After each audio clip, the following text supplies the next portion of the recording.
Hello friends, myself Dr. Ravindra Madekar, working as a assistant professor in the subject botany in Saraswati Bhuvan Education Society's College of Science, Aurangabad, Maharashtra. Here we are going to discuss regarding hydrophytes and the different types of the hydrophytes. First of all, the brief introduction about the hydrophytes. Hydrophyte, the term, it is made up of two Greek words, heuder and the phyton. Heuder means water and the phyton means the plant. Literally, we can say hydrophytes means these are the water plant. Hydrophytes, these are the plants which grow in the wet places or in water, either partly or wholly submerged. Then there are various types of the hydrophytes, and these are classified on the basis how these are developed in the water. Okay, the according to the way in which they develop in water, these are further classified into the five groups. The first one, it is the free floating hydrophyte. Free floating hydrophytes means the hydrophytes which are in contact with the air or in water, but these are not rooted into the soil. These are said to be the floating hydrophytes. The examples of the floating hydrophytes are Ulfia, Lema, Azula, Salvinia, Pistia, Cornea, etc. In this slide, you can see the different types of the free floating hydrophytes. The first one, it is the Azolla. It is a type of pteridophyte. The another pteridophyte is there. In the second picture, you can see Salvinia. Then the third one, Pistia. Pistia, it is a type of a angiospermic plant. Then the another example of the free floating hydrophyte, it is the Ecornia.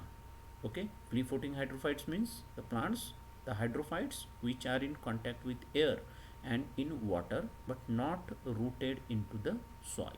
This is the first type of the hydrophyte. Then here you can see the second number of hydrophyte, the rooted hydrophyte with the floating leaves. Here you can see that is these hydrophytes, these are fixed in the mud, but leaves have the long petiole floating on the water surface. The remaining parts of the plant, that is the except leaves in water. For example, Nelumbo, Nymphia, Marsilia, etc. Here you can see the first picture of the Nelumbo and another picture is of Nymphia. This is all about the rooted hydrophyte with the floating leaves.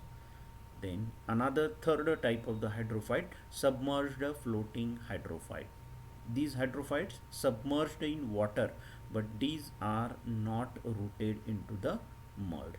Examples of this type are Ceratophyllum and another one is Utricularia. Here in the picture you can see the Ceratophyllum. This is the submerged floating hydrophyte. Then another type of hydrophyte, it is the rooted submerged.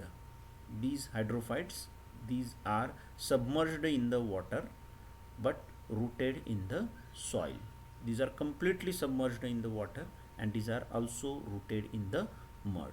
The examples of these type are Hydrilla, Potamogeton, Isoeates, Vallisneria, Cara, etc.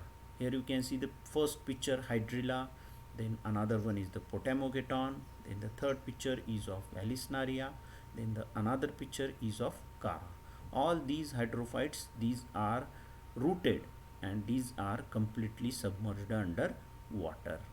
The last type of hydrophytes, these are rooted emergent type of hydrophytes. The shoots, or we can say assimilatory organs, partly or completely under water, fixed in the mud. For example, Sagittaria, Ranunculus, Scripus, Cyperus, etc. Here you can see the three pictures of the hydrophyte. These are rooted emergent.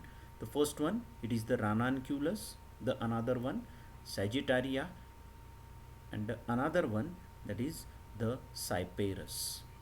These are the five types of the hydrophytes.